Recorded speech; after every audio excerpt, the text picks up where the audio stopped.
제가 이제 신학대학교 학부를 다닐 때 개척교회들은 주일학교를 자력으로 진행할 수 없기 때문에 신청을 받아서 학생들 몇 명이 개척교회 주일학교를 열어주기 위해서 다녔던 때가 있습니다. 그때 이제 제가 연고가 수원이다 보니까 수원에 있는 교회에 요청을 받아서 친구들과 한 팀을 꾸려서 그곳에 갔습니다. 열심히 하고 있는데 한 아이가 계속 겉돌길래 제가 그 아이를 안고 이제 뒤에 있는 여러 가지 이제 진열도 되어 있는 것들을 이제 쭉 보면서 이거는 뭐야 얘기해 주면서 관심을 그쪽으로 끌고 있었습니다. 윷놀이가 있었어요, 윷. 그래서 제가 그 아이에게 이거 봐, 이거 윷이야 그랬더니 얘가 그 전까지는 제 말을 잘 따르더니 고개를 격렬하게 좌우로 흔드는 거예요. 이거 윷 맞는데? 윷 아니라는 거야. 그럼 뭐니? 그랬더니 맴매. 그래서 그래 알겠습니다. 맴매.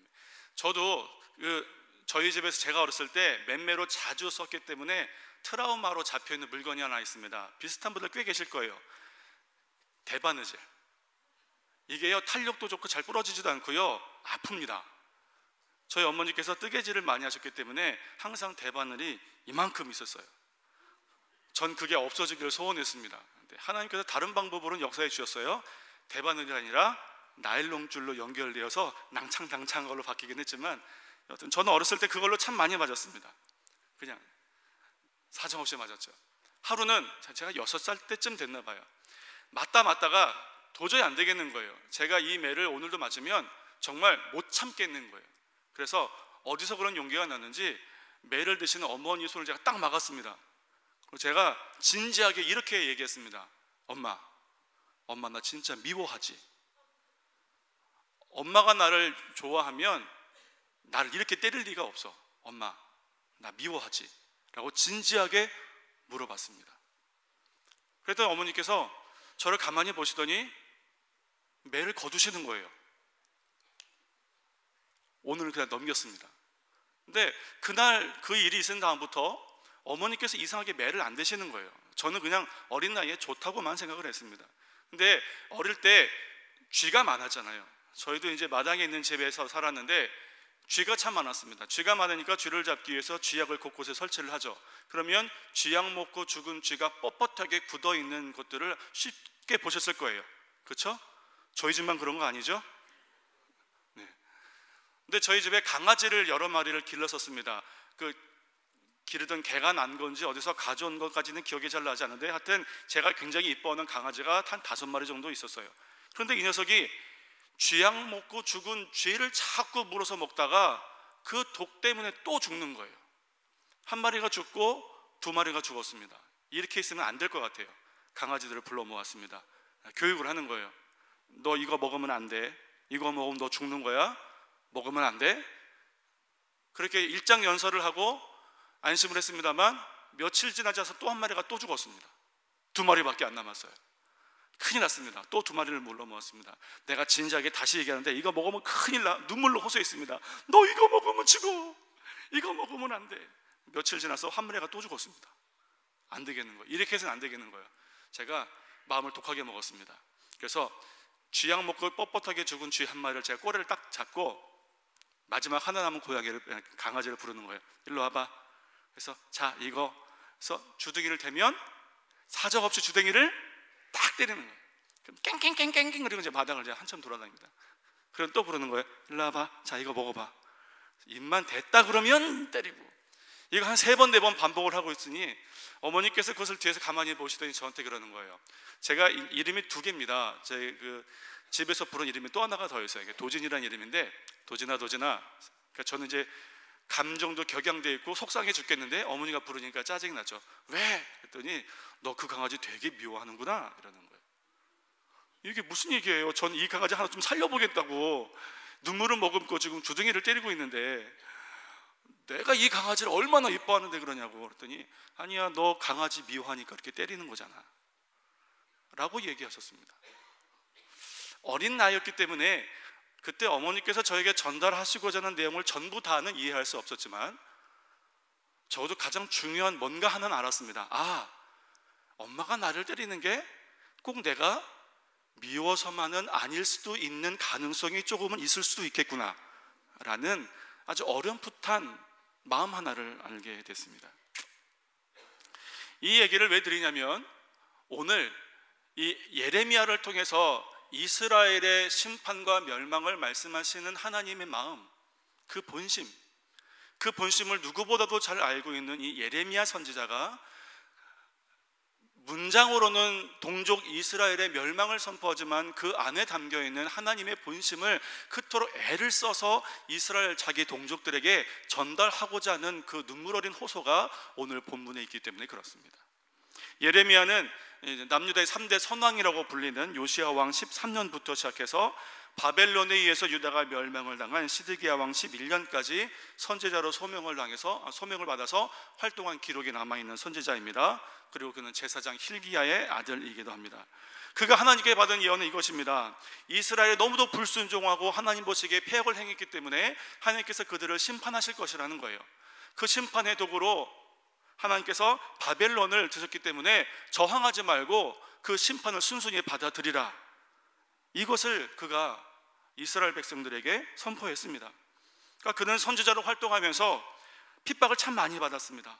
그리고 결국 하나님의 말씀대로 바벨론에 의해서 남유다가 멸망당할 때 그는 이집트로 도망가는 동족들의 손에 이끌려서 이집트로 덩달아 피신을 가게 되고 거기에서 얼마 있지 않아서 순교하게 됩니다. 선지자로서 활동할 당시에도 고난이 많았고 그리고 그의 끝도 고통과 고난 가운데 죽었습니다. 오늘 제가 예레미야를 가만히 보면서 그의 그 내적 갈등이 참 요나와 닮았다라는 생각을 했습니다. 요나의 무엇과 닮았느냐? 요나는 적국 니느웨의 표면적으로는 심판이지만 본질상 하나님의 본심은 구원을 선포해야 되는 그런 입장이었고, 오늘 본문의 예레미야는 적국을 통해서 동족의 멸망과 심판을 예언해야 되는, 그래서 이스라엘 백성으로서의 자기와 선지자로서의 자신의 갈등, 이 갈등을 겪은 사람이 바로 두 사람이었습니다. 요나의 선택은 무엇이었냐면 불평하고 불순종하고 썩 마음에 내키진 않지만 그럼에도 불구하고 하나님께서 명하신 것이기 때문에 그 명령에는 따르는 모습이었습니다. 근데 끝까지 하나님을 향해서 그 고개를 빳빳하게 드는 모습은 계속 가지고 있었던, 그런데 오늘 비슷한 갈등의 상황에서 예레미야의 선택은 무엇이냐면 지금 하나님께서 너희들에게 비록 멸망을 선포하시지만 그 멸망이 하나님의 본심이 아니라 그 멸망 뒤에 참된 거룩한 회복을 하나님께서 하시려고 하시는 하나님 본심을 제발 좀 알아라, 이것을 하나님의 본심을 더욱더 간절하게 호소하는 것이 예레미야의 방법이었습니다. 자기 민족을 향한 멸망의 메시지를 선포할 수 있었던 이유는 그 일을 이루시는 하나님의 본심 다시 한번 온전하게 회복하게 하시고자 하는 하나님의 마음을 잘 알았기 때문에 그렇습니다. 우리를 향하신 하나님의 본심은 이미 창세 전부터 계획되어진 것이었습니다. 우리의 구원에 관해서 삼위일체 하나님께서 서로 약속하시고 언약하셨다, 이것을 신학적인 용어로는 팍툼 살루티스라고 하는데 어려운 건 잊어버리셔도 됩니다. 무슨 뜻이냐? 하나님께서 우리의 구원의 계획을 언제부터 가지고 계셨는가? 창세 전부터 가지고 계셨다는 거예요. 그리고 그 일을 계획하시고 섭리하시고 예정하시고 약속하신 그 하나님이 그 대상의 성도 저와 여러분 한 사람 한 사람을 얼마나 귀하게 생각하시는지 그 본심을 잊고 있어서는, 놓쳐서는 우리의 신앙이 결코 건강할 수 없습니다. 일희일비할 수밖에 없는 거예요. 엄마가 나에게 마실 것을 주면, 먹을 것을 주면 좋아하고 매를 들면 싫어하는 것은 한결같은 나를 향한 부모님의 본심을 몰라서인 것처럼 우리에게 하나님의 본심을 알지 못하면 내 신앙이 좋을 때 웃었다가 내가 힘들면 언제 그러냐는 듯이 괴로워하게 된 것, 일희일비하는 것이 어디 있느냐? 하나님의 나를 향한 한결같은 본심을 자꾸 잊어버릴 때 생기는 겁니다. 우리는 때때로 하나님께서 우리에게 허락하신 그 사랑의 대상으로서 우리를 일반적인 은혜의 영역 안에 그냥 머물러 있으려고 하는 경향이 있습니다. 그러니까 일반 은혜는 무엇이냐면 하나님께서 인류 보편에게 허락하신 은혜, 그 안에 있으려는 그런 경향이 있어요. 그런데 이것이 겸손의 표현이든지 아니면 박애의 표현이든지 간에 이건 옳지 않습니다. 이스라엘을 향한 하나님의 마음과 성도인 우리를 향한 하나님의 마음은 자녀에게만 허락된 특별한 마음이고, 이것은 특별한 은혜, 그러니까 예수 그리스도 안에서 선택되고 구원받은 특별한 은혜 안에서만 허락된 마음입니다. 그러니까 이 마음을 자꾸 알아달라고 예레미야가 얘기하는 거예요. 이 특별한 은혜, 이것과 연관해서 하나님께서 미리 계획하셨다라고 말하는 예정이라는 교리는 특별 은혜 속에 거하는 우리에게는 하나님의 본심을 아주 잘 알 수 있는 교리입니다. 간략하게 좀 설명을 드리면 그래요. 예정이란 하나님께서 미리 계획하셨다는 겁니다. 미리 계획하셨다. 누군가를 위해서 무엇을 미리 계획했다는 것은 그 사람에 대한 마음이 매우 중하기 때문에 가능한 거예요. 지금 저희 집에 딸 셋이 다 와 있기 때문에 이런 말을 하는 게 참 무한하긴 합니다만, 저는 올 화이트데이 때 평소에 하지 않았던 한 가지를 계획했었습니다. 저는 왕딸기 아빠예요. 딸, 기집애, 그리고 아내는 왕이니까 제가 왕딸기 아빠입니다. 네, 이번에 화이트데이를 위해서 제가 이제 평소에 우리 아이들이 좋아하는 수제 케이크를 주문하고, 그리고 이제 각자에게 18년 만에 처음으로, 결혼 18년 만에 처음으로 손편지를 각자에게 한 장씩 썼습니다. 이제 꽤 놀라시는 건 그것 때문이죠. 편지를 썼어가 아니라 세상에 18년 동안 한 번도 안 썼어? 그러고도 살아있어? 하나님의 은혜로 지금까지 살아있습니다.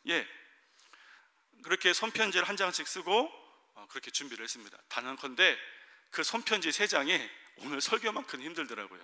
썼다 집었다 썼다 집었다. 여하튼 저는 이 계획을 일주일 전부터 초안을 잡았고 3일 전에 구체적인 세부사항을 결정하고 당일에 실행에 옮겼습니다. 그럼에도 이 계획이 무산되거나 제가 그리는 해피엔딩, 화목한 결말이 되지 않을까 굉장히 초조해했습니다. 그런데 중요한 건 이거예요. 하나님께서는 저와 여러분의 구원을 언제부터 계획하셨느냐?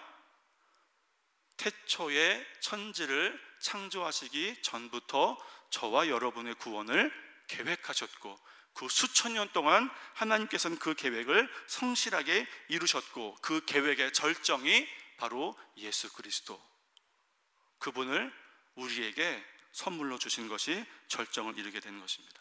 그래서 하나님께서 미리 계획하시는 이 예정이란 교리는 그 예정의 대상인 우리를 얼마나 소중하게 생각하시는지를 잘 알 수 있는 그런 교리가 되는 것입니다.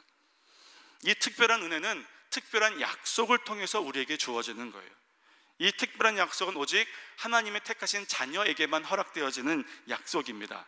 이것을 우리는 언약이라고 말해요. 이 언약은 은혜의 언약과 행위의 언약이라는 두 가지로 구성이 되어 있는데, 벌써부터 하나님을 직접적으로 만나시는 분이 계시기 때문에 빠르게 설명해 드리겠습니다. 창세기 15장에는 하나님께서 아브라함에게 나타나셔서 하나님께서 아브라함을 축복하시는 장면이 나옵니다. 축복하시는 내용을 가만히 들은 아브라함이 그것을 믿음에, 하나님께서 그의 믿음을 의로 여기셨다라는 장면이 나와요. 이게 창세기 15장에 나오는 은혜 언약, 즉 믿음으로 의로 여겨지는 바로 그 언약, 그리고 그 언약을 체결하시기 위해서 아브라함이 준비한 재물을 쪼개놨을 때 하나님께서 불로 그 가운데를 쓱 지나가십니다. 이것으로 언약을 체결하시는 거예요. 믿음이 의가 되는 은혜 언약입니다. 이것이 창세기 15장이에요. 그런데 창세기 17장에서 갑자기 하나님께서 아브라함에게 다시 나타나십니다. 다시 나타나셔서 이렇게 말씀하시는 거예요. 아브라함이 99세 때에 여호와께서 아브라함에게 나타나서 그에게 이르시되 나는 전능한 하나님이라 너는 내 앞에서 행하여 완전하라. 이렇게 갑자기 완전한 행위를 요구하시는 장면이 나옵니다. 이것을 우리는 행위 언약이라고 해요. 완전해진 행위, 그리고 그 행위에게 약속되어지는 하나님의 축복, 이것이 행위 언약입니다. 그러면 우리는 한 번쯤 생각해 봐야 되는 거예요. 하나님께서 창세기 15장에 믿음으로 의롭게 되는 은혜 언약을 주셨는데, 도대체 창세기 16장에서 무슨 일이 있었길래 하나님께서 창세기 17장에서 다시 아브라함에게 나타나셔서 온전한 행위를 요구하시는 행위 언약을 다시 체결하셨는가? 궁금하시죠? 창세기 16장에는 어떤 일이 벌어지냐면, 하나님께서 15장에서 아브라함에게 나타나서 너희 씨로 말미암아 네가 열국의 아비가 될 것이다 라고 약속하셨음에도 불구하고 아브라함의 아내인 사라가 자기가 이미 늙어서 잉태할 수 없다는 것을 알게 되고 사람의 방법을 선택하기 시작한 겁니다. 이쯤 되면 아시겠죠. 하나님께서 그럼에도 불구하고 나에게 어떻게 약속을 이루실까를 기대하는 것이 아니라 사람이 취할 수 있는 방법을 고민하게 되고, 결국은 어떤 방법을 취하게 되냐면 자기의 여종인 이집트 여인 하갈을 남편에게 주고 하갈을 통해서 잉태하게 한 겁니다. 그런데 그 의견을 들은 아브라함이 그럴 수 없어, 하나님께서 약속하셨으니까 반드시 그대로 될 거야 라고 하면 좋은데, 또 그 의견을 좋게 여긴 거예요. 그래서 하갈을 통해서 아이를 낳았고, 그가 우리가 알고 있는 이스마엘입니다. 그러니까 하나님의 신실한 은혜 언약을 순전히 믿지 못하고 적당한 타협점을 찾고자 했던 거예요. 자, 그래서 태어난 이스마엘이 어떻게 되었습니까? 아랍 사람들의 조상이 되었습니다. 그래서 지금도 아랍하고 이스라엘이 계속 그 민족적인 갈등을 일으키게 되죠. 그리고 이 아랍 사람에게서 이슬람의 온상이 되어서 지금도 영적으로는 우리랑 계속 부딪히게 되는 겁니다. 하나님의 순전한 약속을 믿지 않고 사람의 적당한 방법을 찾고자 타협했을 때 벌어지는 일들을 우리는 지금 현 시대에서 보고 있는 거예요. 이 일을 16장에서 보신 하나님께서 17장에서 다시 아브라함에게 나타나서 온전한 행위를 요구하시는 겁니다. 이 온전한 행위의 대가는 축복이고, 그것에 대한 불순종은 바로 하나님의 초달하심, 꾸중하심, 징계, 심판, 이것입니다. 오늘 본문에서 예레미야가 동족 이스라엘에게 하나님의 진노와 심판을 선포하는 것도 택한 백성으로서의 의로운 삶의 약속을 그들이 이행하지 못했기 때문입니다. 물론 이 심판이 하나님으로부터의 최종적인 심판이나 영원한 분리를 말하는 건 결코 아닙니다. 이건 그냥 아버지를 훈계하시는 아버지의 꾸중이고, 회복되기를 바라시는 하나님의 본심의 발로입니다. 우리가 대인관계를 맺고 살다 보면 이런 일들을 흔히 겪습니다. 누가 나에게 아주 작은 사소한 잘못 하나 했는데도 불구하고 그것 때문에 매우 크게 화가 나거나 실족하게 되는 경우가 있어요. 반대로 꽤 내가 큰 어려움을 당하거나 고통을 당했음에도 불구하고 그 상대방에게 별로 그렇게 크게 불편해하지 않는 경우가 있습니다. 왜 그렇습니까?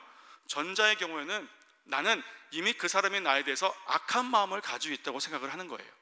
그러니까 그 사람이 나에게서 가지고 있는 악한 마음이 악한 동기가 되어서 나를 억지로 일부러 곤란하게 만들었다라고 생각하기 때문에 그것이 비록 작은 것일지라도 그 사람의 본심이 나를 괴롭게 하는 거죠. 후자는 반대입니다. 상대방이 나를 향해서 궁극적인 호의를 가지고 있다고 믿기 때문에 비록 어떤 이유가 되었든지 그가 나에게 좀 곤란을 당하게 하고 괴로움을 당하게 했어도 그것이 그의 본심이 아니라고 믿기 때문에 그것으로 그렇게 크게 상처받지 않는 거예요. 저는 저나 제 아내나 가끔 우리 두 딸들을 아주 엄하게 혼낼 때가 있습니다. 눈물을 쏙 빼놓게 혼낼 때가 있어요. 근데 감사하게도 저희 두 딸들은 자신을 혼내는 부모의 심정이, 본심이 자신들을 향한 사랑이라는 것을 알고 있습니다. 그렇기 때문에 엄마 아빠한테 혼났음에도 불구하고 다시 엄마 아빠의 품을 찾아서 거기서 위로를 얻습니다. 혼난 것도 엄마 아빠인데 위로를 얻는 것도 엄마 아빠의 품이에요. 이것이 부모와 자녀 간의 관계입니다. 그래서 예레미야는 이스라엘 백성들에게 이렇게 말합니다. 여호와께로 돌아가자. 여호와께로 돌아가자. 그 손에 달려있는 회초리를 볼 것이 아니라 그 아파하시는 가슴을 바라보고 여호와께로 돌아가자. 우리나라 속담에 미운 자식 떡 하나 더 주고 이쁜 자식은 매 하나 더 준다는 말이 있습니다. 보여지는 행위로는 분명히 떡을 주는 자식을 이뻐할 것 같지만 그렇지 않다는 것을 이미 부모된 여러분들은 너무너무 잘 알고 계시잖아요. 신앙생활에서 가장 중요한 것은 하나님 아버지께서 우리의 좋은 아버지가 되신다는 겁니다. 한결같이 우리를 사랑하시는 하나님이 되신다는 거예요. 이 믿음이 깨지는 그 순간 신앙생활은 감당할 수 없는 무게가 되는 것이고 내가 견디기 어려운 십자가가 되는 것입니다. 내 삶이 기쁘든 내 삶이 슬프든 무겁든 가볍든 괴롭든 기쁘든 간에 우리가 그 하나님 앞에 언제나 변함없는 모습을 지켜내려면 나를 향하신 하나님의 본심은 사랑이시라는 것과 나에게 가장 좋은 것을 주시기를 언제나 기뻐하시는 하나님이라는 것을 알아야만 나의 신앙이 하나님 보시기에 변함없을 수 있습니다. 본문 예레미야의 아픔은 크게 두 가지입니다. 하나는 뭐냐면 하나님의 심판의 손에 붙들린 동족을 바라보는 아픔. 그것이 반드시 이루어질 것이기 때문에. 두 번째는 동족의 멸망을 선포하는 자신을 핍박하는 동족 때문에 당하는 고난. 이렇게 두 가지 이유로 예레미야는 아파합니다. 그 아픔과 회복을 바라는 마음이 가득하게 담긴 게 오늘 본문인 예레미야서 애가 3장입니다. 예레미야 애가는 5장으로 기록되어 있습니다. 그런데 1장과 2장과 4장과 5장, 오늘 본문인 3장을 제외하고 나머지 4장은 22절까지로 되어 있습니다. 그런데 오늘 본문인 3장은 무려 곱하기 3, 66절로 기록되어 있습니다. 그리고 전부 다 시문으로 기록되어 있어요. 이것은 그만큼 이 본문인 3장에 담겨있는 예레미야의 마음이 얼마나 절절한가, 그것을 우리에게 보여주고 있는 것입니다. 3장을 개괄적으로 잠깐 보겠습니다. 3장은 크게 세 구분으로 나눠집니다. 첫 번째 단락이 1절부터 18절까지의 단락입니다. 우리는 이거를 절망의 노래라고 이야기합니다. 이 절망의 노래의 중심 구절은 18절입니다. 스스로 이르기를 나의 힘과 여호와께 대한 내 소망이 끊어졌다 하였도다. 여호와께 대한 소망이 끊어질 정도로 그가 지금 괴로워하고 아파하고 있는 절망의 노래. 그리고 두 번째 단락이 19절부터 41절까지 있는데, 이 부분을 우리는 회복의 노래라고 이야기합니다. 중심 구절은 40절과 41절입니다. 우리가 스스로 행위를 조사하고 여호와께로 돌아가자. 마음과 손을 아울러 하늘에 계신 하나님께 들자. 이것이 중심 구절입니다. 세 번째는 42절로 마지막 66절까지 있는데, 우리는 여기를 신원의 노래라고 이야기합니다. 중심 구절은 59절입니다. 여호와여 나의 억울함을 감찰하셨사오니 나를 위하여 신원하옵소서. 서두에 말씀드린 그 쥐약 먹은 강아지 사건 때문에 제가 어머니의 마음을 어렴풋하게 알게 되었지만, 아직은 어린 나이였기 때문에 그것이 정확하게 무엇인지 모르고 있을 때였습니다. 그런데 그 뒤 얼마 뒤에 벌어진 한 사건을 통해서 제가 부모님의 마음을 정확하게 알게 됐습니다. 어떤 일이냐면, 그날도 저는 당연하게도 아주 큰 말썽을 부렸고 어머니께서 저를 혼내시기 위해서 매를 들었지만, 저에겐 한 번의 경험이 있죠. 어머니 손을 붙들고 진지하게 노려보면 매를 피할 수 있다는 경험이 있었기 때문에 어머니께 대들었습니다. 그런데 그날은 결과가 달랐어요. 아버지께서 저를 끌고 가셨습니다. 너 일로 와봐. 저는 그때까지의 6살 인생 처음으로, 그리고 그 이후에도 한 번도 없었어요. 그날 딱 한 번, 아버지에게 그 회초리로 종아리를 맞았는데 종아리 전부가 피멍이 들 정도로 맞았습니다. 충격이었어요. 우리 아버지 저한테 싫은 소리 한 번 안 하시는 분이셨거든요. 그런데 그렇게 엄청나게 저를 때리셨습니다. 그렇게 폭풍 같은 밤이 지나고 눕지도 못하는 거죠. 종아리가 아프니까 엎드려가지고 펑펑 울고 세상 다 무너지고 너무 원망스러워서 펑펑 울다 지쳐 잠이 들었습니다. 그러다가 누가 제 종아리를 만지는 촉감 때문에 선뜻 잠에 깼습니다. 근데 그렇게 선뜻 잠에 깼는데 제 귀에 첫 번째 들리는 게 뭐였냐면, 우리 아버지의 진짜 땅이 꺼져라 내딛는 한숨이었습니다. 그렇게 한숨을 내쉬면서 제 종아리를 만지시는 거예요. 아마 약을 바르고 문지르고 계셨나 봐요. 그때까지만 하더라도 그럴 거면 때리지나 말지. 그 다음에 들리는 어머니의 음성 때문에 제가 확실하게 부모님의 마음을 알았습니다. 뭐라고 말씀하셨냐면, 에이구 그러길래 엄마가 혼낼 때 듣지, 엄마가 혼낼 때 듣지, 이렇게 말씀하시는 거예요. 분명히 알았습니다.